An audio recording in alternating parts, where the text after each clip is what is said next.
अखाड़ा चलता रहे साढ़े मान रहे वजन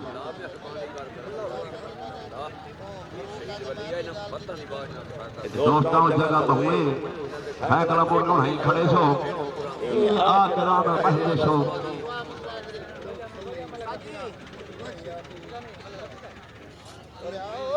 खलियो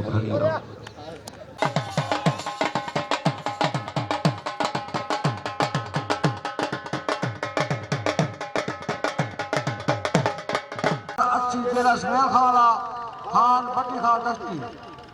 अगले महीने की 15 तारीख 12वां महीना जी माशाल्लाह यार जाना दी शान दे एडमैन्स मलिक अफजल हसन मलिक जवेद हुसैन माशाल्लाह बहुत प्यारा मेला आज सजा दिते लाबर मोड़ दे विच माशाल्लाह क्या बात है